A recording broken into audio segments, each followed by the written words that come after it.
자, 선생님을 보죠. 자, 옆에 있는 친구들하고 가능하면 대화는 하지 않습니다. 그죠? 자, 오늘은 선생님하고 무엇에 대해서 배울 거냐면 제목이 뭐야? 그런데 그런 행동을 하지 않고 집중해서 자, 생태와 환경이라는 주제로 선생님하고 수업을 시작해 볼 거야. 지난번에는 우리 무엇을 주제로 이야기를 나눴지? 열과 생활에 대해서 이야기를 나눴었지? 우와, 앉아주세요. 자, 가방은 의자 밑에다 놓고 앉아주자. 자, 열과 생활에 대해서 이야기를 나눠봤고 오늘은 생태와 환경이야. 점점 더 얘들아 영재원 쪽에서 생태 환경 쪽이 많이 부각이 되고 있어. 물리 영역은 좀 줄어들고 오히려 이쪽 영역이 좀 늘어나고 있어서 우리 친구들이 쉬운데 예, 또 많이 모르는 내용이 있기도 하고 잘 아는 내용이 있기도 하겠지? 자, 시작을 해볼 겁니다. 자, 생태와 환경인데 도대체 생태계란 뭘까요? 생태계.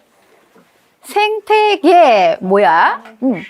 생물 요소와 비생물 요소가 서로 이제 영향을 주고받으면서 이루는. 그치. 자, 개 하면 시스템이지. 지구계, 생태계, 또 생물계. 그치? 태양계. 시스템, 태양계. 그렇지, 맞아.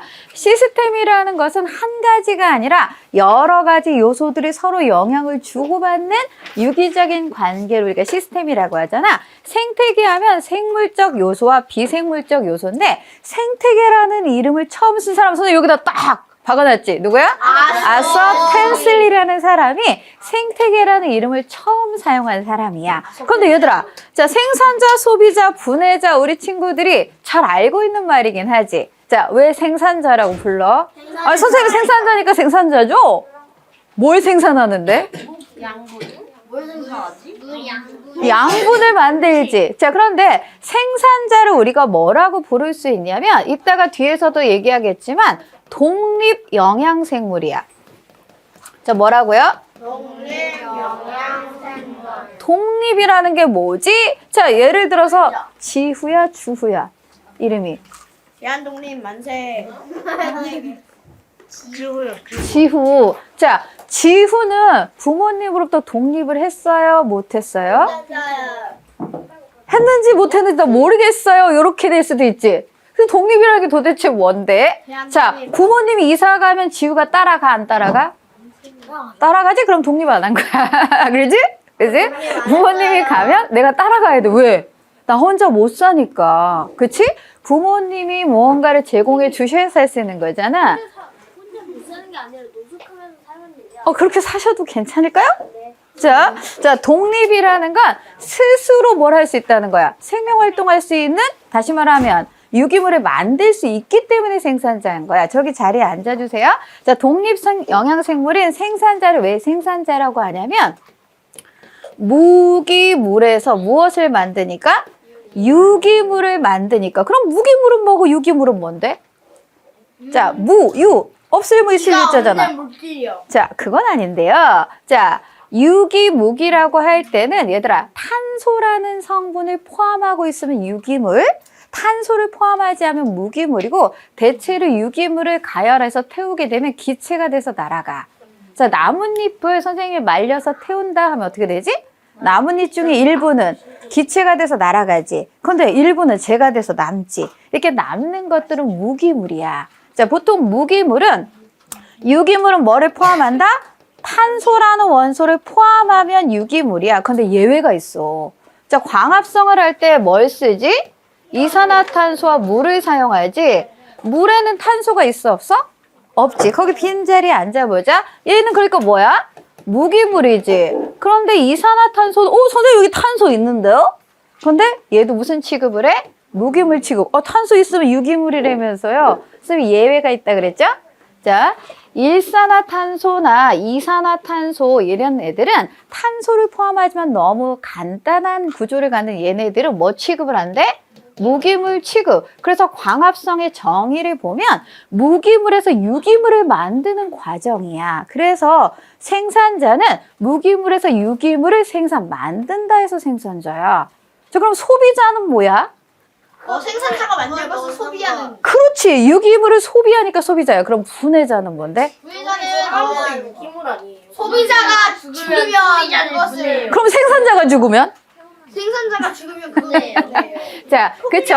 분해자라는 건 생산자, 소비자 관계없이 사체나 배설물 속에 있는 무엇을? 잘 봐봐. 유기물을 반대로 뭘로 바꿔주는 거야? 무기물로. 그래서 무기물에서 유기물을 만드는 걸 우리가 빛을 이용해서 만든다 해서 뭐라고 불러? 자, 뭐라고 불러?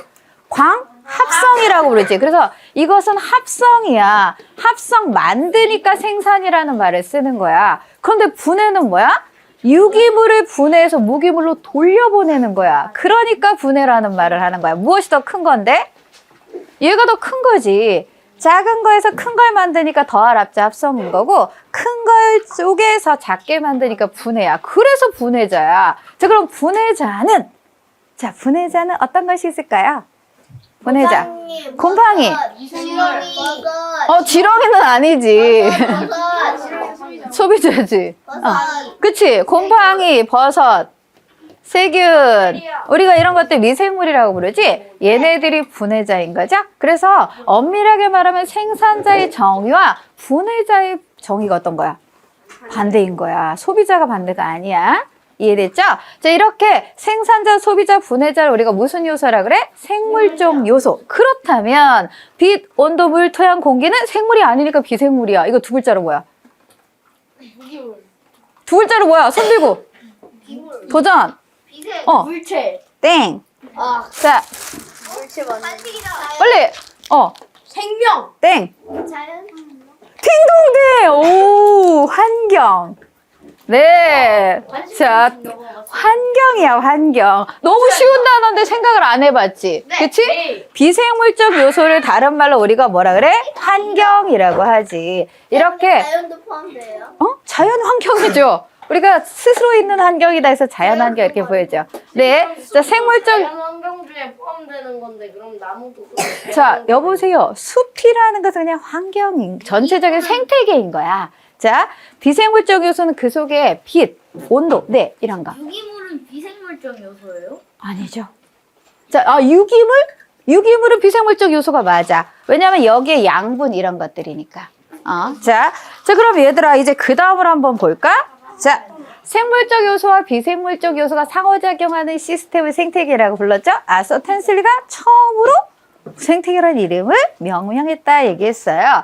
자, 그 다음에 이제 이 용어 한번 보고 갈게. 자, 이 용어에 보면 지금 무슨 단어가 보여? 작용, 반작용, 상호작용. 그렇지. 자, 용어를 잘 떠올려야 되는데, 자, 작용은 뭐야?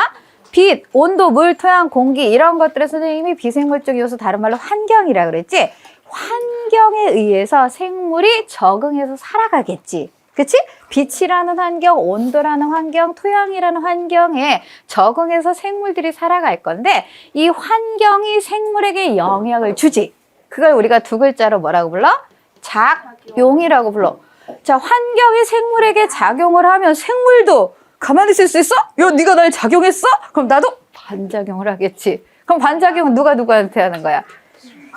한 생물이 비생물에게. 요건 뭐라고? 반작용. 그러면 얘들아, 자, 작용의 예시는 너무 쉽잖아. 그치? 북극여우, 사막여우 뭐에 적응한 케이스지? 환경. 환경 중에 뭐야? 비생물적 요소. 비생물적 요소 중에 온도.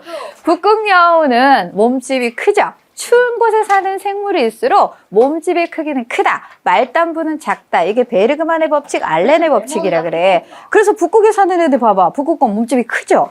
그쵸? 바다표 뭐 이런 것들, 황제펭귄 대체적으로 크죠? 추운 곳에 사는 애들은 에너지 효율을 높이기 위해서 몸집은 크고 끝부분은 작아야지 열을 많이 안 뺏기겠지. 그런데 귀나 이런 것들. 자, 엄청 작고 손가락이 엄청 많이 좁아. 손가락뿐만 아니라, 그래서 선생님 집이야? 자, 그런가 하면 얘들아, 사막여우는 어떻지? 귀가 엄청 커요. 귀가 엄청나게 크고 몸집은 작죠. 열을 잘 방출하려고. 온도의 작용에 적응한 거라면, 자, 그럼 반작용의 예시는 뭐가 있을까? 자, 예를 들면, 자, 좀 있으면 낙엽이 우수수 떨어질 겁니다. 이 낙엽은 뭐예요? 어찌됐든 어디서 온 거죠? 생물적인 요소였죠. 낙엽이 떨어지면 이것이 깨지고 부서지면서 무엇이 될까요? 토양. 토양이 될 때 이 토양은 자, 비생물적 요소인데 여기는 미생물도 많이 서식할 수 있고 또 잎에 있던 유기물들이 땅 속에 들어갈 수 있으니까 땅을 어떻게 만들어? 토양을 비옥하게 만들지. 이거 뭐야? 반작용이죠. 그리고 지렁이가 많은 토양 어떻지? 분변토는 지렁이가 드나들면서 땅 속에 구멍을 많이 내주지. 그럼 공기가 잘 들어가겠지. 통기성이 좋아져. 그 토양이 비옥해져. 땅 두더지 이런 것들도 이런 거 다 뭐야? 반작용이지. 그러면 여기 생물끼리는 뭐라고 부를까? 생물과 생물 사이에서. 오, 그렇지. 서로상 주고받는 거지. 어떻게 알았지? 요거 눈치 좀 보게. 네. 자, 눈치 아주 잘. 자, 상호작용이죠. 생물끼리는 상호작용입니다. 자, 예를 들어서 가을에 또 메뚜기가 많이 나와요. 그죠? 벼가 익은 곳에 메뚜기가 있네? 벼하고 메뚜기는 뭐 하는 거야? 잡아먹히는 사이요. 그러니까 뭐야? 상호작용인 거지. 네, 상호작용입니다. 자, 이제, 그 다음. 자, 생태계 중에서 얘들아, 바다, 해수. 자, 지구 전체 중에 70%가 뭐예요? 물이죠. 바다 아닙니다. 지구 전체 중에 물이 차지하는 수권이 70%인 거고, 그 70을 100으로 환산했을 때, 바다, 해수가 97.47%를 차지합니다. 네. 그 해수가 있는 해양 생태계인데 깊이에 따른 바다 환경이야. 자, 생물 종을 선생님 여기 써봤어. 100만 종이나 된대. 근데 사실은 이 종의 수는 정확하진 않아. 책마다 너무 다르고 과학자들마다 조사하는 오차 범위가 너무 커서 이 숫자는 그렇게 크게 의미 있진 않아. 그런데 자, U자. 아까 있을 U자지? 빛이 있는 유광층, 햇빛이 많고 영양분이 많은데 자, 깊이가 어느 정도래? 자, 200m 하면 바다에서 뭔가 대륙의 끝에 해양이 만나는데 자, 우리 지형 배울 때 200m 하면 뭐 생각나는 거 혹시 숫자가 있을까? 사회 시간에? 수심 200m. 세 글자. 지하 자원도 많고요. 자, 지하 자원도 많고요. 여기엔 생물도 엄청나게 많은 바다에 네. 아닙니다. 태평양. 네. 태평양. 세 글자라고. 네, 세 글자. 대서양? 아니고요. 유광층. 아니고요. 물릉도. 아니고요. 태평양. 아니고요. 예, 이제 미안해. 내가 힌트를 너무 조금 줬지? 대륙붕이라고 들어봤어? 대륙붕? 대륙붕의 깊이가 200m입니다. 예, 요 정도일 때 햇빛도 많이 네, 영양분이 많아서 생물이 매우 다양합니다. 그렇죠? 자, 그런데 그 밑에 박자는 뭐야? 박광층? 박하다. 얇을 박자야. 알루미늄 호일을 알루미늄 박이라고 불러? 얇다라는 거야. 박광층. 햇빛이 있긴 있는데 너무 조금 들어와. 영양분이 자, 있기는 합니다. 수심 1000m 정도가 되는데 여기에는 핵함이라든지 돌말이라든지 이런 생물들도 있고요. 물고기도 있고요. 예. 예. 수생생물이죠. 자, 그런데 여기까지는 이해가 되지. 얘들아, 무광층은 뭐야? 그치. 자, 심해라고 방금 얘기했어. 그치? 심해. 좀 전에 그치? 마리아나 해구가 전 세계에서 가장 깊은 바다잖아. 우리가 심해라는 표현을 쓰려면 깊이가 어느 정도 돼야 돼? 6,000m 정도 돼야 되는 거야. 마리아나 해구는 10,000 정도 되지. 그지? 네. 네. 햇빛이 들지 않아요. 양분도 거의 없어요. 그래서 에너지 공급이 잘 안 되죠. 그러면 여기 있는 생물들은 어떻게 살아? 잘 살아요. 어떻게? 기생하면서 햇빛이 없잖아. 그럼 식물도 없겠네? 생물들이 빛을 내요. 스스로 발광하는 생물이 있긴 하지만 에너지를 어떻게 내냐고. 식물이 없다 그랬잖아, 선생님. 생산자들이 별로 없다 그랬지. 에너지를 생산해요. 스스로? 잘 못해. 그래서 얘들아, 여기는 자, 여기에는 햇빛이 들지 않기 때문에 잘 그런 것들이 많지는 않아. 그 위쪽에서 떨어져 나온 부스러기 같은 유기물이 일부는 있지만 많지 않아. 그런데 깊은 바닷속에 해저 화산 폭발로 열수 분출구라고 들어본 적 있어? 네. 뜨거운 물이 솟구치는 열수 분출구 중에는 메테인이라든지 황성분이 포함된 것들이 있어. 그걸 이용해서 살아가는 생물들이 존재한다라는 거. 그 정도는 들어두면 좋을 것 같아. 아이고. 자, 얘들아, 여기 중에서 이거 뭐야? 좋아하지? 자, 어렸을 때 김 안 먹은 친구 거의 없을 거야. 김 맛있겠다. 자, 네. 자, 바닷속 환경 중에서 요거는 우리 친구들이 실생활하고 관계되어 있기 때문에 선생님이 가르쳐 줍니다. 깊이에 따른 해조류. 자, 조류는 생물의 분류 체계 중에 5개 분류에서 어디에 들어가? 원생생물. 정확하게는 원생이죠. 원생 생물이 뭐였어, 얘들아? 원핵 생물의 이동. 아니에요. 자, 얘들아, 원핵 생물은 핵이 있어, 없어? 없어요. 얘는 핵이 없어요. 근데 원생 생물은 핵이 있습니다. 원핵 생물이 뭐예요? 원핵 생물은 세균과 같은 거. 네, 핵이 없는 생물입니다. 세균, 이런 곰팡이는 상당히 고등해요. 곰팡이 균계에 들어갑니다. 자, 얘는 핵이 있는 원생 생물에 들어가야 해조류는. 이 원생 생물은 핵은 있는데 뿌리, 줄기, 잎이 뚜렷하게 발달이 안 돼서 기관이 뚜렷하게 발달하지 않은 애매한 생물들이 다 원생에 들어갑니다. 광합성을 하는 애도 있고 못하는 애도 있습니다. 네. 지금 선생님 해조류들 얘기하지? 아메바, 집신벌레 얘네들 다 원생생물에 들어가. 핵함도 포함돼요. 핵함은 걔는 광합성을 할 수 있어. 자 보자 얘들아. 녹조류. 자, 산호는 동물이야. 네. 자, 얘들아. 녹조류. 자, 바다의 깊이입니다. 바다의 깊이에 따라서 해조류가 다른데, 자, 여기에 들어가는 게 파래, 청각, 요런 게 여기에 들어가. 약간 초록빛깔을 띠는 거지. 얘네들이 다 엽록소, 바닷속에 사는 해조류 얘기하는 거야. 물속에 사는. 네. 자, 우리가 식물이라고 착각하기 쉬운 애들. 얘네들이 해조류들이야. 미역, 다시마 식물 아니다, 얘들아. 미역, 다시마 다 뭐에 들어가? 원생생물에 들어가는 거야. 네. 자, 그럼 식물하고 원생생물의 차이점이 뭐야? 좀 전에 선생님이? 뿌리, 줄기, 잎과 같은 기관이 발달하지 않은 게 원생생물이야. 얘네들 중에는 광합성을 한다고. 원핵 생물에 헬리코박터로리균 포함돼요. 균 들어갑니다. 세균이니까요. 네, 자 보자. 그 중에서 녹조류는 상대적으로 깊이가 얕은 바다에 서식하는 해조류입니다. 무슨 색빛을 써요? 붉은색. 붉은색은 상대적으로 파장이 길지. 투과를 많이 못해요. 파장이 지금 660 나노미터 정도의 파장이야. 우리가 볼 수 있는 빨주노초 파남보를 우리가 뭐라고 부르지, 얘들아? 가시광선이라고 부르지. 그 중에서 이 청색보다 파장이 더 짧은 애가 480 정도 되는, 480, 470 정도 되는 450 정도, 440 요 정도 되는 게 보라색이야. 그 다음에 680 요 정도 되는 게 이게 적색이거든. 지금 여기가 적색광, 여기가 뭐야? 청색 자색광이야. 중간쯤이 황색광이거든. 바다의 깊이에 따라서 빛이 무엇이 더 많이 투과되는지에 따라서 그 빛을 주로 이용해서 광합성하는 애들이 달라져. 그래서 빛의 파장에 따라서 생물이 서식하는 것도 달라진다. 자, 녹조류는 아까 파래 청각이라고 그랬지? 갈조류는 엽록소도 있지만 갈조소라는 색소가 있는데 무엇이 여기 들어가냐면 미역, 다시마가 여기 들어가. 자, 그런데 혹시 얘들아, 680인데 무슨 색깔? 이쪽에 선생님 적색이라 그랬지? 이쪽이 빨간색 쪽. 그래서 이 수치는 대략 요 정도 된다는 얘기를 하는 거야. 자, 그럼 봐봐, 얘들아.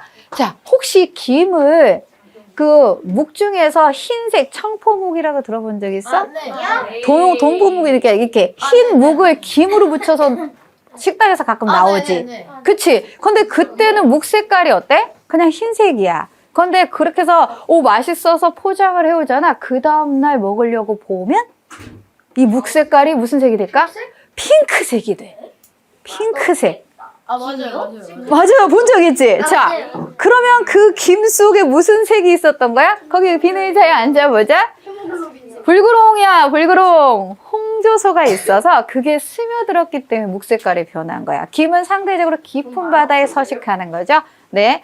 맛은 그거하고는 조금 다릅니다. 네. 비슷해요. 네. 맛은 그대로예요. 네. 근데 눅눅해지긴 하지. 그지? 자, 얘들아. 그 다음에 선생님이 생태계의 보물창고 하고 갯벌을 써놨네요. 자, 예. 그게 보물창고야. 그래, 보고. 자, 얘들아. 갯벌을 혹시 갯벌이나 습지를 자, 네 글자로 말하면 무슨 지대라고 말할 수 있는 땡땡 지대. 자, 선생님 뭐까지 얘기했어? 갯벌이나 습지. 늪지. 습지나 늪지 이런 것들을 땡땡 지대라 그래. 자, 뭐라 그럴까요? 습지지. 두 개의 생태계가 겹쳐요. 네. 아니고요. 또 저기 무슨 지대? 아니고요. 가생지. 아니고요.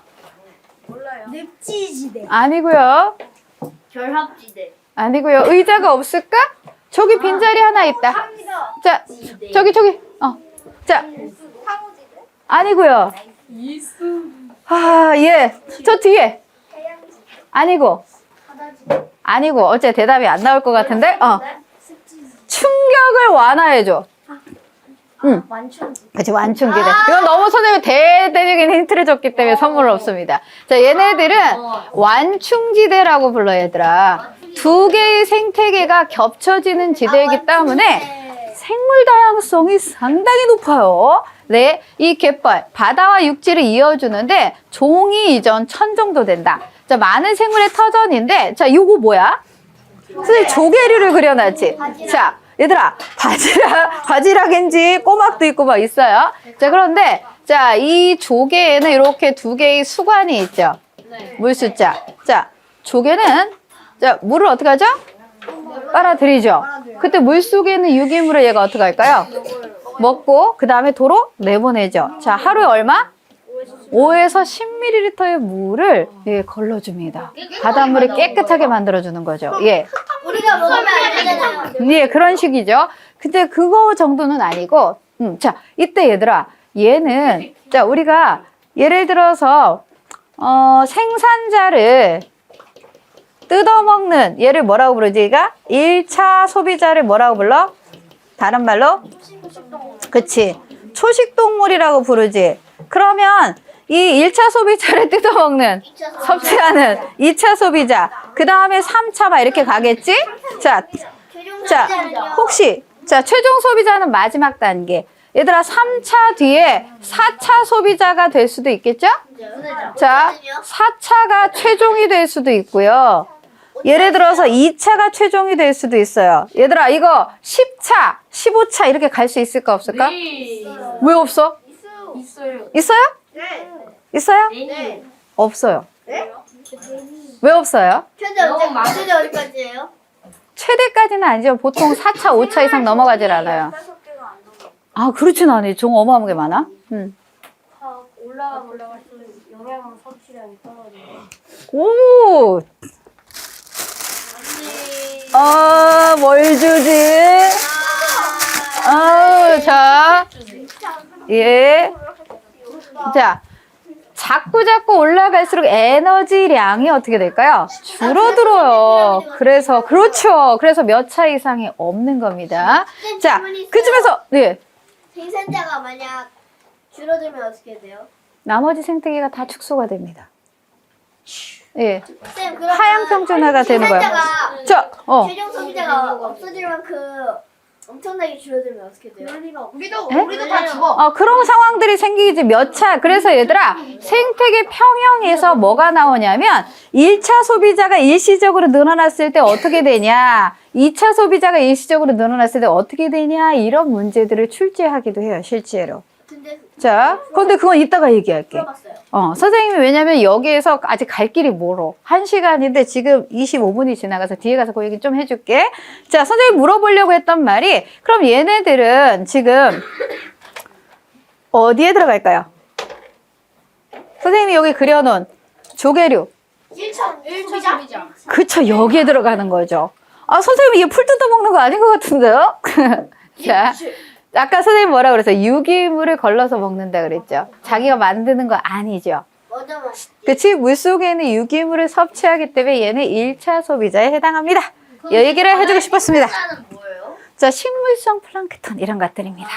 자, 그 다음 강과 호수는 빠르게 넘어갑니다. 누구? 근데 나도 사람을 집에서 먹지 않나요? 먹진 않지. 바다가 사람을 먹는 건 아니지. 바닷속에 있는 생물들이 사체를 분해해서 일부 뜯어먹거나 아니면 분해할 수는 있겠죠.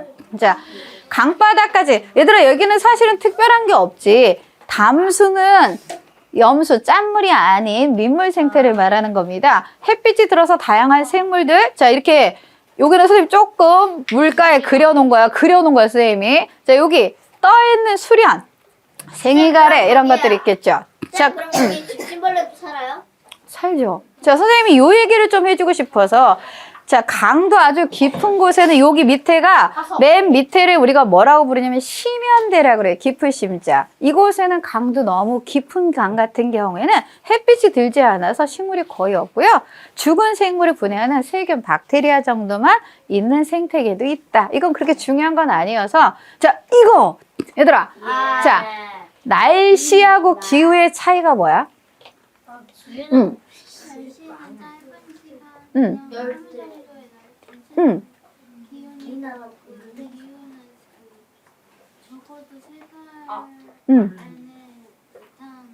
자, 보통 거기다 좀 부연 설명을 해볼래, 지우야? 자, 맞아요. 저 친구 잘 이야기했는데 기후는 3달 정도라고 하긴 좀 애매하고 30년 정도의 평균 날씨, 이걸 기후라 그래요. 그런데 이 기후는 뭐에 영향을 주로 받아? 기후는 뭐 때문에? 지구에 선생님이 그려놨잖아. 그치? 자, 지구가 얘들아 만약에 네모냈다면 어땠을까요? 애초에 회전이 안 되더라고요. 회전은 상관없지. 네모도 회전을 할 수 있어. 자전공전을 할 수 있어. 그것도 달라질 테고. 자, 지구가 둥글기 때문에 무슨 일이 벌어지냐면 위도별 에너지량이 달라집니다. 이게 무슨 말이냐면 선생님이 지금 빨간색 선으로 그려놓은 데가 어디야? 위도가 0도인 적도지. 위도 0도인 적도이고요. 0도에서 30도 여기를 북쪽으로 갔죠. 그래서 북위 30도라고 그랬어요. 우리나라 서울은 북위 37도입니다. 위도가. 그 다음에 북위 60도, 90도. 자, 남반구 쪽도 남이 30도, 남이 60도, 남극점 이렇게 표현을 하지. 적도에서 30도 지역, 여기를 우리가 무슨 지역이라고 불러? 열대지방이라고 부르죠. 뜨거울 열자, 열대. 자, 우리는 따뜻할 온자. 우리나라는 아까 선생님 37도라 그랬잖아요. 서울이. 제주도가 34도 정도, 3, 4 이렇게 되거든. 그래서 우리나라는 온대기후지, 원래는. 그지? 지구온난화 이전에는 온대기후였어요. 그 다음에 한대. 자, 지금 그럼 여기는 어딜까? 여기는 뭐라고 부를까? 열대하고 온대와 중간은. 요때는 버그마자를 써. 아열대. 그치, 아열대 기후. 우리나라가 지금 아열대성 기후로 변해가고 있는 거죠. 원래는 위도 때문은 아니야. 그런데 지구 온난화 때문에 기온이 높아지면서 이 지도하고 상관없이 약간 더 더워진 아열대성 기후죠. 그래서 이제는 우리나라에서 사과 재배가 잘 안 돼. 사과가 금값일 수밖에 없어. 자, 네. 그 대신 이제 우리나라에서 귤이나 망고 이런 거 이제 먹을 수도 있지, 더. 자, 아이고, 거꾸로 갔네. 자, 봐봐, 얘들아. 자, 여기 볼게요. 자, 선생님이 태양의 고도 얘기를 좀 해보자, 얘들아. 고도가 뭐야, 고도? 높은 정도죠. 고도라는 것은 어떤 천체가 지표면과 이루는 각도야. 태양이나 달이나 별이 지표면에서 떠오를 때는 고도가 0도지. 네. 점점 얘가 지표면에서 이렇게 동에서 떠서 이렇게 거의 머리 위에 딱 서 있을 때가, 남중했을 때가 고도가 90도지. 그리고 고도가 다시 낮아져서 서쪽으로 지면 고도는 다시 낮아지겠지. 자, 이렇게 고도인데 태양의 고도. 자, 지구 자전축이 몇 도 기울어져 있지? 23.5도. 그치. 23.5도라고 하면 공전 궤도면의 수직인 축에 대해서 23.5도고요. 공전 궤도면에 대해서는 66.5도 기울어진 채로 공전 자전을 하죠. 그러다 보니까 태양이 이렇게 똑바로 태양빛이 비치고 있을 때 적도로 수직으로 비치는 게 아니라 이 자전축이 태양 쪽을 향해서 기울어져 있을 때는 약 높은 23.5도, 북위 23.5도를 수직으로 비추게 됩니다. 요럴 때 우리나라는 여름철에 해당합니다. 네. 자, 그러면 태양의 고도가 여기는 높은데 이쪽은 어떻게 되지? 상대적으로 태양의 고도가 낮아지지. 자, 그걸 선생님이 이 손전등으로 비유를 해볼게. 자, 손전등에서 나오는 에너지량은 변해 안 변해? 똑같은 손전등이면 안 변하지. 자, 빈자리가 한 군데도 없나? 어디 빈자리 있으면 얘기 좀 해줄래, 얘들아? 없어? 자, 네. 잠깐만, 거기 조금만. 자, 여기 보자. 얘들아, 집중. 자, 여기 보자. 똑같은 손전등이니까 나오는 에너지량은 똑같아. 그런데 여기에서 태양의 고도가 가장 높은 남중에 있을 때인 것도 요거지. 그럼 요 면적은 어때? 좁지. 좁은 지역에 집중적으로 에너지가 집약되니까 어떻게 돼? 온도가 높겠지. 그게 바로 어디야? 적도 열대 지역인 거야. 자, 우리나라는 요 정도를 갖는 거죠? 그렇죠? 중위도 지역입니다. 자, 고도가 매우 낮아요. 여기는 한대나 극지방 쪽이 되겠지. 이렇게 지구가 둥글기 때문에 만약에 지구가 네모냈다면 어떻게 평평했다면 여기서도 다 똑같이 태양의 고도는 90도로 똑같았겠지.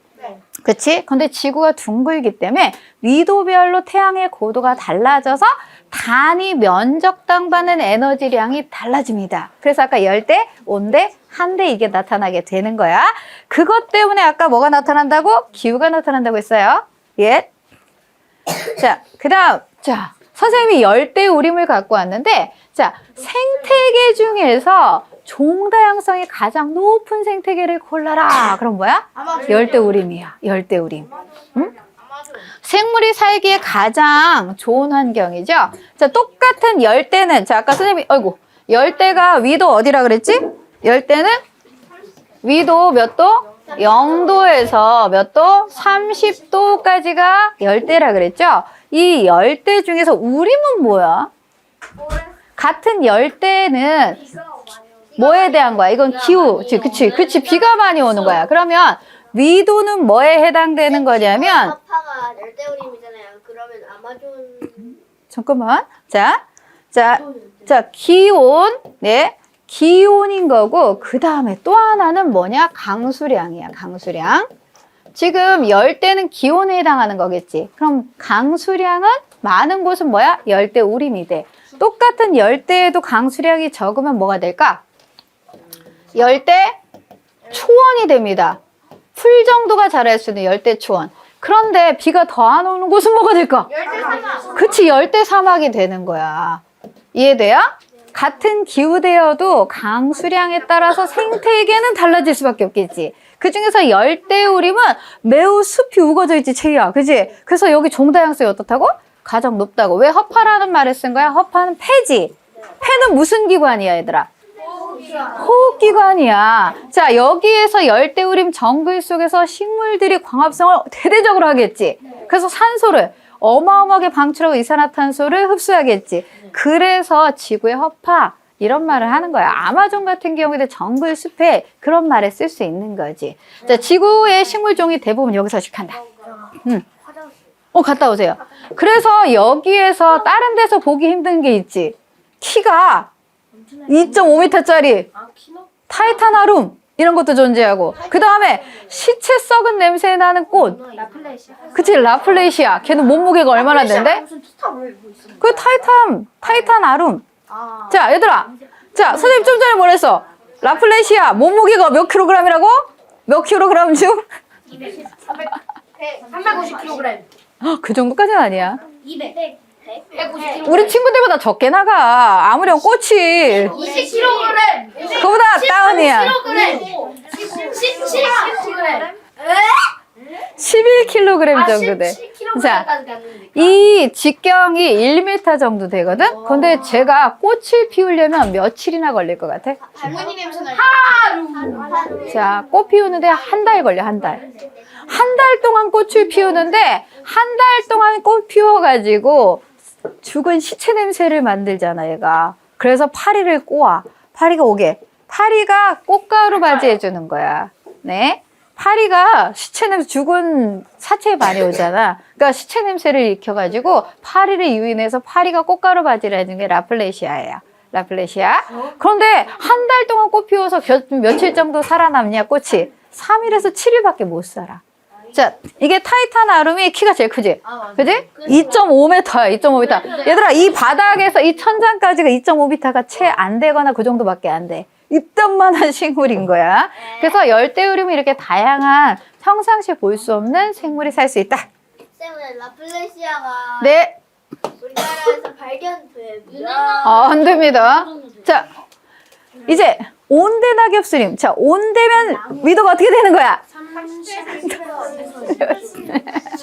그치? 30에서 60종이 우리나라가 여기에 속한다 그랬지? 그런데 온대기후 하면 쌤이 여기다 뭘 써놨어? 낙엽수림. 낙엽을 떨군다는 얘기지? 저 이제 좀 있으면 낙엽을 떨굴 거야. 왜? 가을이 오면 왜 낙엽이 떨어지는 건데? 사실 가을이니까요? 겨울에 좀 활성을 못하니까 오히려 에너지만 더 가져가니까. 그치? 생존 전략 중에 하나지? 그치? 생존 전략인데 참나무나 단풍나무 같은 애들이 낙엽수야. 계절에 따라 잎이 변하는데 어떻게 잎을 떨궈? 여기 선생님이 떨켜라고 써놓은 거 보였어? 떨켜? 그러면 잎을 잘 보면 잎 끝에 잎자루라고 해서 여기가 조금 다른 부위가 있지. 그치? 얘들아, 온도가 낮아지기 시작하면 이 가지에서 잎으로 가는 부분에 여기에 양분 공급을 안 해. 식물이. 치킨 아니에요? 잘 봐. 가지 끝에 보면 얘들아, 잎이 이렇게 똑 떼기 쉬운 부위가 있어.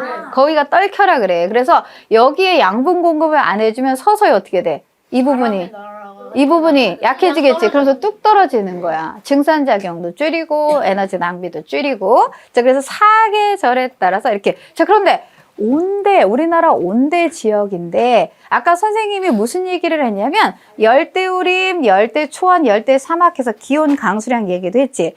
같은 우리나라의 제주도 한라산을 한번 생각해보자. 자, 우리나라는 당연히 온대기후대잖아. 그런데 점점 한라산 높이 올라가면 어떻게 되지? 추워지지. 이거는 우리나라 위도 때문이 아니지. 뭐 때문이야? 높이. 그건 뭐야? 고도 때문이야. 고도가 높아지면 상록 화렵수림은 뭐지? 1년 내내 잎이 초록색인 거지. 화렵이니까 넓은 거고 얘는 화렵수가 되는 거야. 상록 화렵수림. 그런데 더 올라가면 기온이 더 떨어지겠지. 그럼 뭐야 이제? 낙엽을 떨구는 낙엽 화렵수림이야. 근데 거기서 더 올라가면 어떻게 돼? 잎이 바늘처럼 뾰족해. 침엽수림이지, 침엽수림. 그지? 그런데 문제는 우리나라 한라산에 자생하는 구상나무가 침엽수거든? 점점 구상나무를 볼 수 있는 시간들이 없어지고 있어. 죽어가고 있어. 왜지? 더워지니까. 그래서 같은 위도인데도 불구하고 고도가 높아지면 생물이 서식하는 게 더 달라진다라는 것도 우리 친구들이 알아두면 좋을 것 같아요. 자, 그러면 생물 서식은 위도에도 영향을 받지만 고도에도 영향을 받는다는 걸 알 수 있지. 툰드라. 네. 자, 선생님이 사실 할 얘기가 너무 많아서 여긴 빨리빨리 넘어갈게. 얼어붙은 동토의 땅이죠. 춥고 건조한데 여기에도 6주에서 10주 정도 여름이 와. 근데 기온이 그래봤자 몇 도래? 섭씨 3도에서 12도 정도. 자, 여기에는 식물들이 대부분 뭐야? 키가 매우 작아. 키가 2m 이하인 나무들을 우리가 부르는 이름이 관목이라고 불러. 관목 정도만 겨우 있을 수 있는 곳이다. 자, 빨리 넘어가 볼게요. 자, 이거 너무 잘하는 거지? 자, 먹고 먹히는 생태계인데 이런 것들을 뭐라고 부르지? 자, 그래서 쌤이 우리 친구들이 용어를 좀 정리해 주려고 이건 아는데 가지고 온 거야. 근데 거기 앉아야지 지 친구가 안 보이잖아. 자, 이거 먹이 사슬이야? 이게 먹이 사슬이야? 얘는 먹이 그물이지. 그럼 먹이 사슬물과 먹이 그물을 묶어서 이건 뭐라고 불러야 돼? 생물 사이에 먹고 먹히는 관계를 뭐라고 불러야 돼, 얘들아?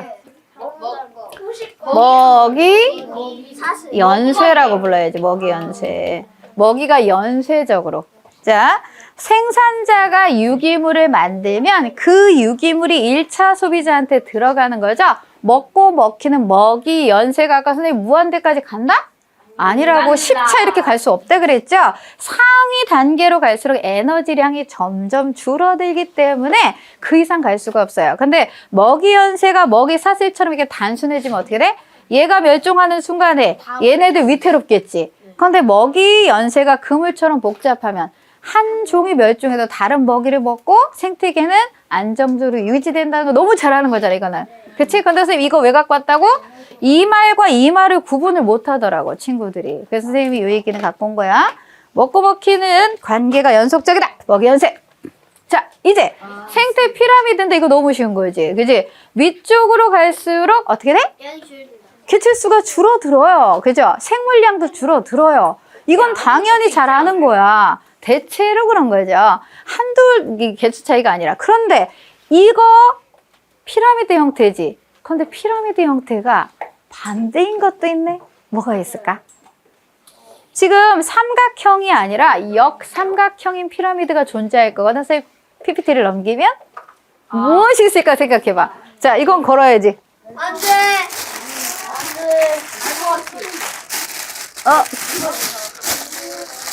빨리 누가 발표 준비해볼래? 뭐가 있을까?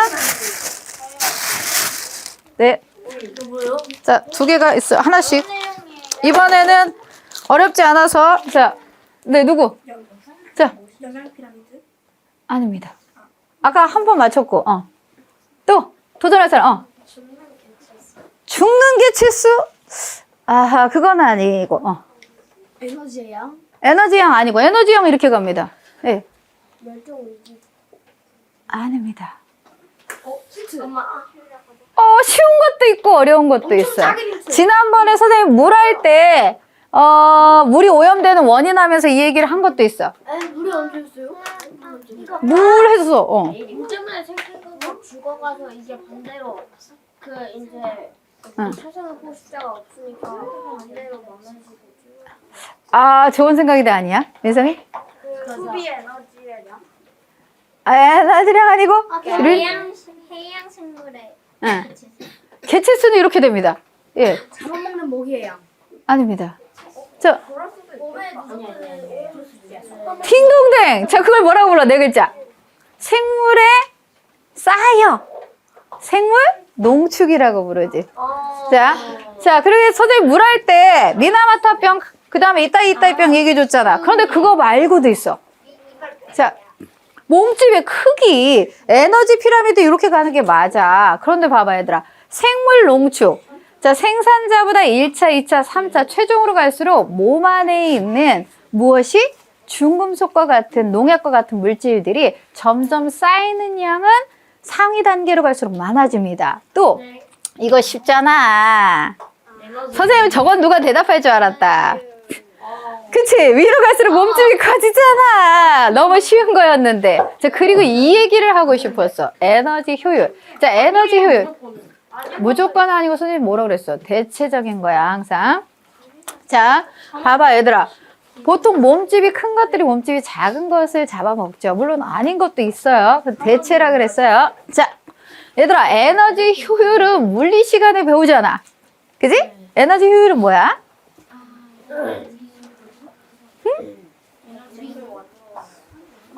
자, 그럼 여기서 들어보자. 꼭 물리란, 내 영역이 그렇다는 거야? 전 단계의 에너지 총양분의 현 단계의 에너지 총량 곱하기 100이 에너지 효율이거든? 위로 갈수록 에너지량은 줄어들어. 근데 위로 갈수록 에너지 효율은 어떻게 돼? 높아져. 얘들아, 우리들이 식물로 식사를 하면 어때? 채식 식사를 하려면 양을 많이 먹어서 배부르지. 근데 스테이크 같은 알찬 고기를 먹으면 어떻게 되지? 조금만 먹어도 배가 부르고 오랫동안 든든하죠? 효율이 높은 거예요. 자, 볼게요. 그래서 에너지 효율을 어떻게 계산하는지 선생님 봐줄게. 요거 봐봐. 이제 봐. 보자, 얘들아. 자, 보세요. 여기. 자, 근원은 뭐야? 생태계의 에너지의 근원은 태양 에너지입니다. 태양 빛 에너지가 없다면 생산 자체를 못하겠죠. 그래서 빛 에너지인데 빛 에너지를 20만이라는 단위로 선생님이 써봤어. 그럼 이 빛 에너지를 이용해서 생산자가 뭘 해? 광합성을 해서 무엇으로 바꿔? 무기물을 유기물로 바꾸겠지. 그래서 2000 정도를 썼어요. 자, 만들었어요. 그 중에서 1200을 호흡으로 방출했고요. 낙엽이 지고, 낙엽이 지는 게 말라 죽는 거야. 고사는 말라 죽는 거, 낙엽 지는 거. 그래서 600이 나갔어요. 그 2000 중에서 1차 소비자가 얼마를? 200을 받았어. 자, 그럼 200 중에서 또 호흡으로 110 쓰고 사체 배설물로 나갔어. 자, 그 다음 단계로 가서 어떻게 돼? 점점 에너지량은 뭐해? 줄어드니까 몇 차까지 계속 갈 수 없다는 얘기였어요. 상위 단계로 갈수록 에너지량은 감소해. 그런데 매우 많으면 어떻게 돼요? 많아도 얘가 들어오는 게 한계가 있겠지. 그치? 그럼 얘가 줄겠지. 그 이상 계속 갈 수는 없겠지, 제야, 그지? 자, 그런데 선생님이 효율 얘기를 한다 그랬잖아. 그러면 얘들아, 1차 소비자의 효율을 따지려면 어떻게 해야 돼? 선생님 뭐라고 앞에 썼지? 전 영양 단계의 에너지 총량분의 현 단계의 에너지 총량 곱하기 100이라고 했지. 얘의 전은 얼마야? 2000이지. 여기다 쓸게요. 잘 보이게.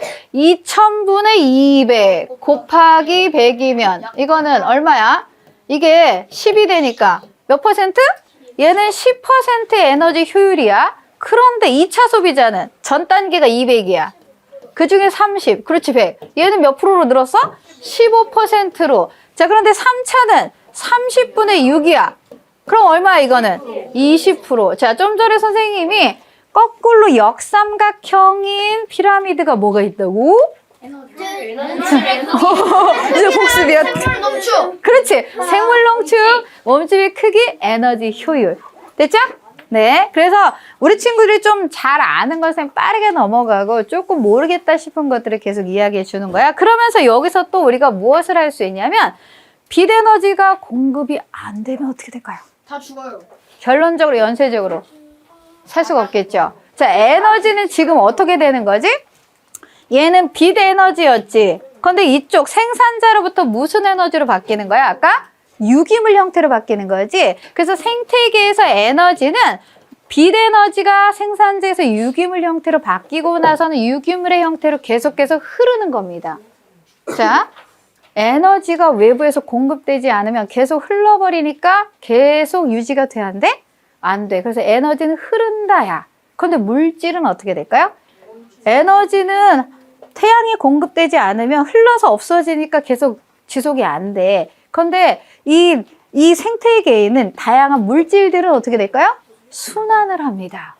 지금 에너지는 흐르는 거야. 물질은 순환을 하는데, 자, 광합성의 아까 재료가 선생님 뭐라 그랬지? 광합성의 재료. 그치? 자, 빛. 이산화탄소, 그치? 빛 에너지가 여기 있고요. 이산화탄소는 아까 선생님이 유기물이라고 해서 무기물이라고 그랬어? 이산화탄소는 무기물이라고 그랬지. 무기물인 이산화탄소 속에 있는 탄소가 광합성 결과 뭘로 바뀌어? 포도당. 자, 이제 포도당 우리 친구들, 선생님이 가르치는 친구들은 다 외우게 막 시키는데. 그치? C6H12O6. 그치? 자, 탄소가 몇 개나 있어? 6개 있어. 얘는 그럼 무기물이야, 유기물이야? 유기물이지. 그래서 아까 선생님 광합성을 뭐라 그랬어? 무기물이 유기물이 되는 과정이라 그랬지. 그치? 광합성으로 이산화탄소란 무기물이 포도당이란 유기물이 되고 그게 사람 몸에 유기물로 들어오겠지. 유기물로 들어와서 세포 호흡에서 다시 무기물이 뭘로 바꿨어? 이산화탄소로. 그래서 어떻게 돼? 탄소가 계속 지금 뭐 하고 있어? 돌고 도니까 뭐야? 순환이지. 아까 에너지는 순환하지 않고 흐른다 그랬지. 근데 물질은 순환을 할 수 있다는 내용은 이런 의미입니다. 자, 그 다음. 자, 이제 생태적 지위인데, 얘들아. 지위. 생태적 지위가 뭘 의미하니? 한번 읽어볼까? 각각의 종이 생태계에서 차지하는 위치나 역할로 같은 지위를 가진 두 종은 공존할 수 없다. 헉, 그럼 어떻게 돼? 생태적 지위가 겹치면 어떻게 돼? 같은 지위를 가진 애는 공존 못 한대잖아. 그치? 자, 먹이라든지 서식지라든지 먹이 지위, 공간 지위가 겹치게 되면 얘네들 사이에서는 전쟁과 같은 일이 벌어지겠지. 그래서 어떻게 될까요? 자, 살아남기 위해서 어떻게? 경쟁 베타 원리. 저기 뭐야? 자, 어떤 한 종이 자신의 서식지 범위에 지금 똑같은 생태적 지위를 가지고 있는 애가 오면 어떻게 된다고? 경쟁에서 하나가 죽어 없어질 때까지. 경쟁 베타 원리. 자, 이 경우엔 얘들아, 자, 선생님이 기호를 어떻게 표현해 볼 거냐면, 자, 혼자 있었을 때는 어떻게 했을까요? 생태계가. 얘도 이랬겠죠. 이건 파란색으로 한번 해볼까? 자, 요거는, 자, 봐봐요. 원래는 이렇게 따로따로 살았을 때 A, B가 이렇게 따로따로 살았을 때야. 혼자 키운다면. 그런데 둘을 같이 키웠더니 얘와 얘 사이에서 어떻게 된 거야? 싸움이 일어나서 자 A가 경쟁에 이겼어. 그렇지만 이긴 애도 어떻게 피 흘림이 있겠지. 그래서 마이너스. B는 완전 없어졌어. 경쟁 베타 원리 하나가 없어질 때까지 죽기까지 싸우는 거야. 자 그러면 둘 다 어떻게 돼? 마이너스 마이너스지. 요런 게 바로 경쟁이야. 그러면 얘들아 경쟁을 잘 해야 되겠어 안 해야 되겠어? 해야 되겠어요. 해야 되겠어요. 나 같으면 안 하겠다. 해야 돼요. 내가 죽어 없어질 수도 있잖아. 아니야. 자, 최희야 선생님이 시간이 조금 적어서 나중에 좀 받아도 될까? 응. 속는 거 아닌데. 아니요? 자, 이제 그래서 경쟁을 피하기 위해서 다른 생물들끼리 뭘 해? 분서가 뭐야? 나눌 뿐. 우리가 비슷한 개체군들. 나눌 분자야 서식지를 나눠 갖는 거야. 예를 들면 피라미하고 은어는 둘 다 물에 사는 물고기거든? 그런데 은어라는 물고기가 등장하기 전에는 피라미가 이 물의 가운데에서 유유자적하면서 먹고 싶은 거 먹고 공간을 유지하면서 살아. 근데 은어가 등장을 하기 시작하면 피라미가 어떻게 할까요? 쟤랑 경쟁해봤자 내가 져. 내 지위를 아는 거야. 그래서 얘가 어떻게 돼? 가장자리를 싹 비껴. 그래서 먹이도 서식지도 지금 나눠 살게 돼. 너 여기 살아. 나 괜찮으니까. 실제 이렇게 합니다. 네. 네. 그래서 얘네들이 지혜롭게 나누어 살아갑니다. 네, 그러면 자. 은하랑 피라미를 같은 곳에다가 두면 네. 따로 살아요? 네, 서식지가 피라미만 있을 때하고 은어가 등장하는 순간에 피라미가 가장자를 옮겨가, 서식지를. 네. 자, 솔새라고 해서 침엽수림에 많이 살거든? 그러면 여기도 이쪽에 A종의 솔새가 살면 얘하고 경쟁을 피하기 위해서 나는 여기 산다든지 이런 식으로 나눠 사는 걸 분서라고 합니다. 자, 그런가 하면 또 봐봐, 얘들아. 무엇이 있을 수 있냐면 상미공색 많이 들어봤지? 자, 좀 전에 얘들아, 그럼 경쟁은 선생님이 기호로 말한다면 어떻게 된 거야? 마이너스 마이너스였지. 분서는 그걸 피하기 위해서 살아갔잖아. 그치? 그래서 그럭저럭 괜찮아? 자, 상미공생은 뭐지? 서로상 이득이. 서로 이득이야. 자, 이거 뭐라고 표현할까? 플러스 플러스야. 자, 원래 혼자 있었을 때보다 뭐 하다는 거야?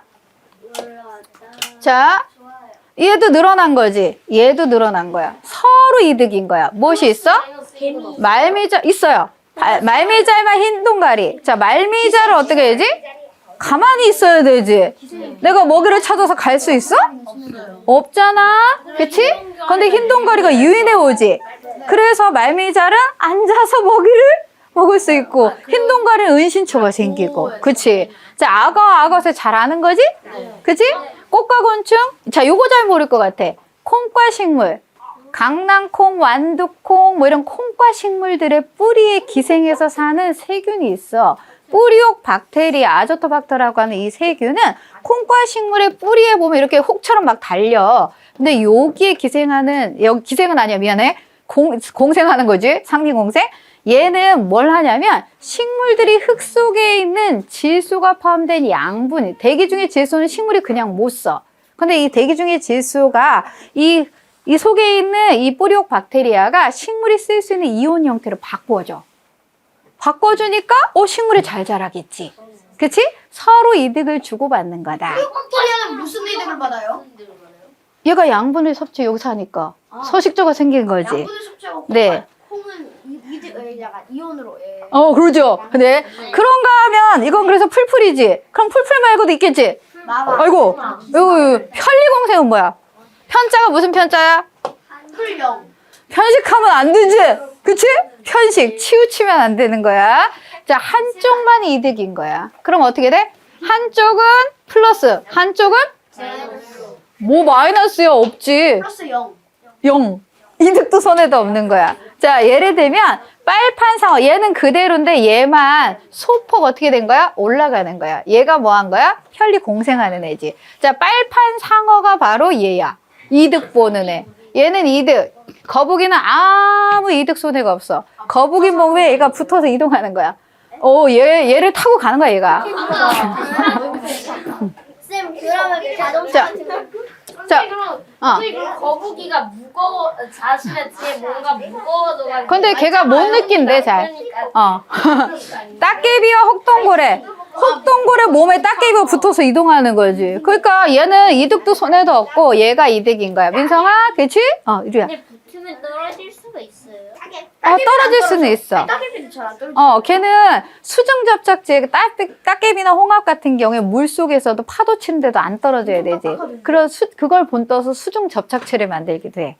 근데 얘네들이 일부러 걔한테 붙는 거니까 그건 의지라고 하긴 좀 그렇지만 가능한 겁니다.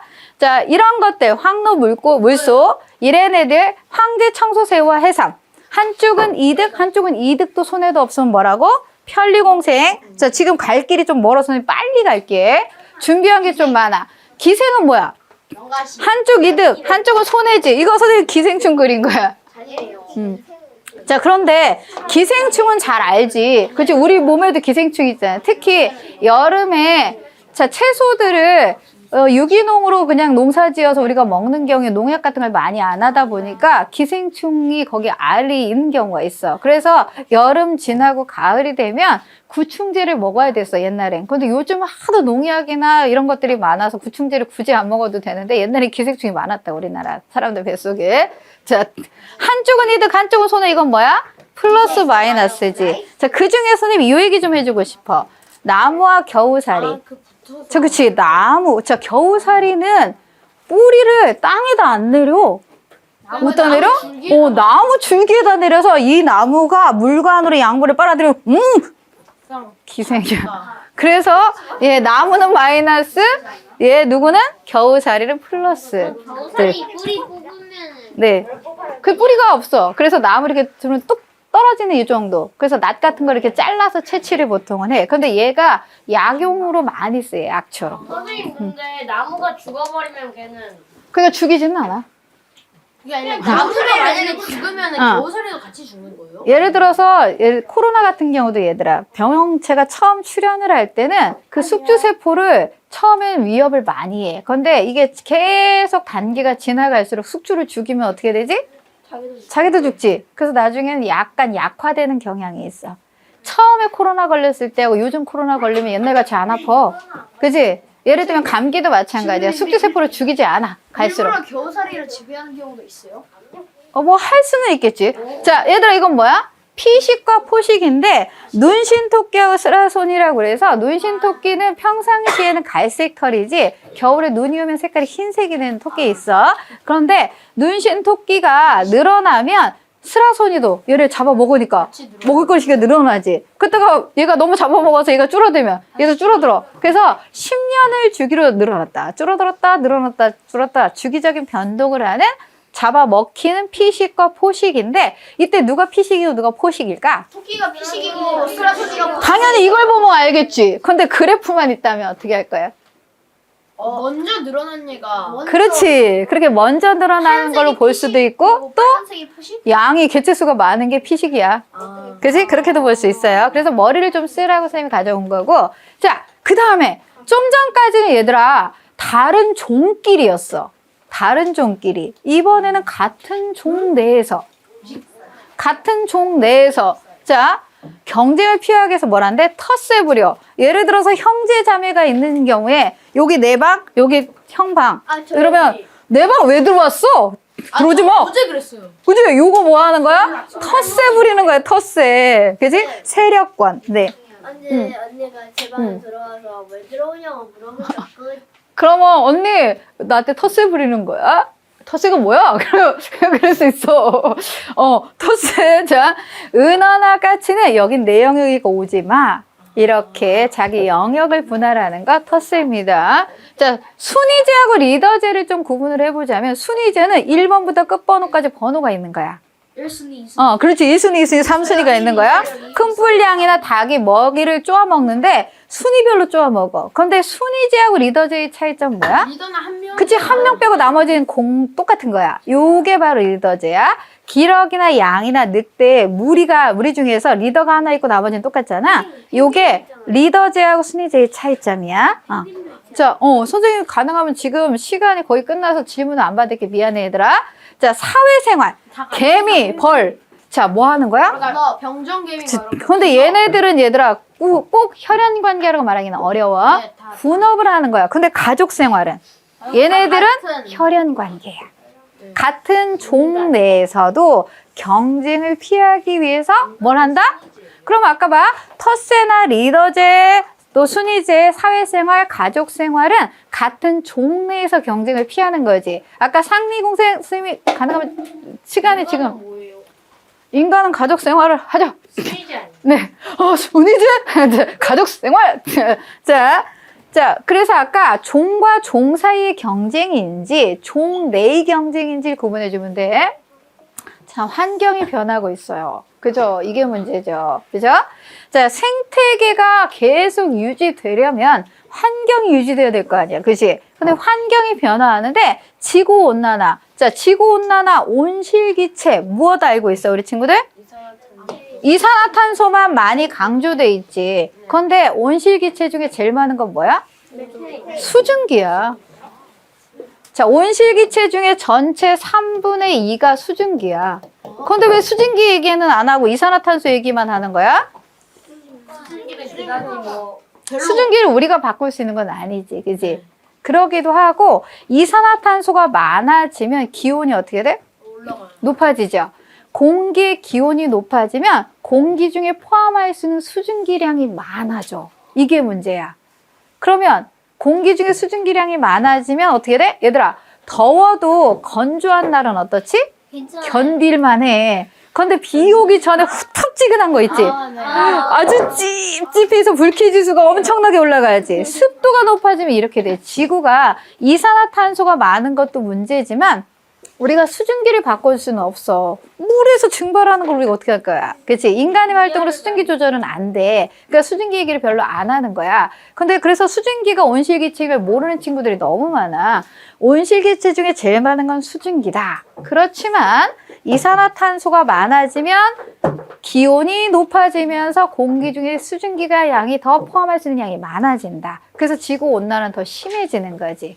태양에서 들어오는 빛을 지구 대기가 흡수하고 일부는 반사를 시켜. 근데 그 흡수한 빛 때문에 지구가 따뜻해진 걸 다시 어떻게 우주로 내보내지. 지구에서 내보내는 건 뭐야? 지구 복사 에너지지. 지구 복사 에너지 중에 일부를 대기가 붙들었다가 다시 돌려보내는 거거든. 그런데 이 온실기체가 많아지면 지표면으로 돌려보내는 양이 어떻게 되는 거야? 점점 늘어나겠지. 아예 없으면요? 자, 아예 없으면 낮과 밤의 기온차가 엄청나게 커요. 생물 생존 불가능해, 달처럼. 하루 동안의 일교차가 작아야지 생물이 살 수 있잖아. 아까 선생님 그 얘기 좀 해보자. 갯벌 같은 경우에는 일교차가 클까 작을까? 작을 것 같지? 그래서 선생님이 얘기해 줄게. 일교차가 80도나 돼. 연교차가. 일교차는 아니고 연교차가. 왜? 갯벌에 물 빠지고 나면 거기는 땅이지. 비열이 커 작아? 작지. 그래서 낮에 갯벌에 소금기도 있잖아. 햇빛 쨍쨍 쬐면 60도까지 올라가. 겨울에는 싸늘하게 식어. 그래서 갯벌은 사실 생물이 살기 아주 좋은 건 아니야. 갯벌은 다양한 종이 있긴 하지만 생물이 살기 좋지는 않다. 물론 생물은 그래서 그 안쪽에 가서 사는 거지. 물속에 잠겼거나 이렇게. 자, 그리고 메테인 같은 경우도 뭐야? 지구 온난화의 큰 몫을 차지해. 비중은 얘가 14% 정도로 줄지만 얘보다 얘의 효과가 좀 크긴 해. 가축들이 트림할 때 나온다 그러지? 자, 그래서 자, 지구 온난화 얘기를 했고요. 그 다음에 자, 사막하고 사막화는 같은 거에 다른 거야? 자, 선생님이 사막이 주로 어디에 있다고 혹시 얘기해 준 적이 있었을까? 자, 사막은 적도에 별로 없어요. 아열대의 기후. 자, 위도 30도 부근에서 하강 기류가 발달하면서 날씨가 여기는 고기야 맑고 구름이 거의 없어. 그러니까 온도는 높은데 바람이 엄청 또 여기는 어때? 많이 불어. 그러다 보니까 뭐가 많이 발달하냐면 사막이 지구본을 돌리다 보면 위도 30도 부근에 사막이 엄청나게 많아. 근데 지금 사막인 곳 말고 사막화라는 것은 사막이 되어간다는 얘기야. 과잉 경작을 한다든지 방목을 하면 얘네들이 어떻게 돼? 뜯어먹겠지. 자, 그리고 아프리카 같은 게 땔감이 없고 하니까 어떻게 해? 식물 뿌리까지 잘라다가 떼버린단 말이야. 그치? 그러다 보니까 점점 어떻게 되는 거야? 사막화가 확장되고 있는 거지. 그래서 여기 봐봐. 50년간 우리나라 면적 6배 이상이 사막으로 변해갔다고, 지구가. 자, 산성비. 산성비는 뭐지, 얘들아? 자, 공기 중에 이산화탄소 말고도 얘들아, 공장 굴뚝에서 이산화황이라든지 또 자동차에서 나오는 배기가스 속에는 자 공장에서 나오는 건 여기가 X라고 하면 여기는 X라는 건 숫자가 다양하게 들어갈 수 있다는 얘기야. 이렇게 하면 이산화황, 이렇게 하면 삼산화황 이렇게. 그 다음에 NO는 이게 질소산화물인데 여기에도 다양한 숫자가 들어갈 수 있어. 황과 산소가 결합해 있다 황산화물, 질소와 산소가 결합해 있다 질소산화물인데 황산화물은 보통 공장 매연이야. 공장 매연. 질소산화물은 보통 뭐야? 자동차 배기가스야. 예, 배기가스. 선생님 지금 마음이 급해서 글씨가 막 날아가요. 자, 이런 것들이 공기 중에 있는데 비가 오면 어떻게 되지? 녹겠지. 물에다가 황산화물이 녹으면 이런 게 생겨. 이거는 황산. 물에다가 질소가 녹으면 이런 게 생겨. 이런 거 질산이야. 자, 이런 것들은 산성 물질인데, 자, 그러면 공기 중에 이산화탄소도 산성이거든? 물에 녹으면? 이산화탄소가 물에 녹은 건 이렇게 부르지. 탄산. 사이다 콜라를 탄산음료라고 하잖아. 그러면 그냥 공기 중에 0.03%인 이산화탄소만 녹아도 산성이야. 그리고 산성비라고 하면 되겠냐? 안 되겠지. 그래서 기준이 얼마냐면 pH 5.6이야. pH 7이 중성이잖아. 그런데 공기 중에 이산화탄소만 녹으면 5.6인데 그거보다 더 낮아질 때 우리가 산성비라고 부르게 되는 거야. 공룡시대부터 아주 강한 산성이야. 금속을 부식시켜. 어? 염산이 염산이 내릴 수가 없잖아요. 그 정도로. 염산은 아니고 질산. 질산황산. 심하게 염산같이 산성이 세게 내릴 아, 근데 아주 강한 산성 정도는 아니고 질산 성분, 네, 황산 이런 성분들이 내려오는 걸 산성비라고 부른다고. 자, 마지막 페이지야. 그래서 얘들아, 그럼 우리는 어떻게 해야 돼? 생태계 환경을 보존하면서 같이 잘 상호작용하면서 살아가야 되지. 내가 할 수 있는 일이 뭐냐가 중요한 거지. 그치? 나는 무엇을 할 수 있다? 도와주세요. 나를 보호해주세요. 쓰지 않는 전원 끄는 거 할 수 있어 없어? 있어요. 있죠. 자, 종이나 연필 아껴 쓰기 할 수 있죠? 네. 일회용품 사용 줄이기 할 수 있죠? 자, 쓰레기 버리지 않기 못해요. 못해요? 그러면 지속적인 생태계를 유지해가기 어렵겠죠. 그건 휴지통에 버려주시면 되겠죠? 가까운 거리 걷거나 자전거 이용하기. 우리 친구들이 할 수 있는 작은 실천이 지구를 사랑하는 거죠. 에코백 사용한다든지, 그치? 안 쓰는 물건 나눠 쓴다든지, 조금만 적극적으로, 그렇지. 조금만 적극적으로 하면 지구 생태계를 우리가 보호해 갈 수 있겠지? 자, 오늘은 여기까지 할게, 얘들아.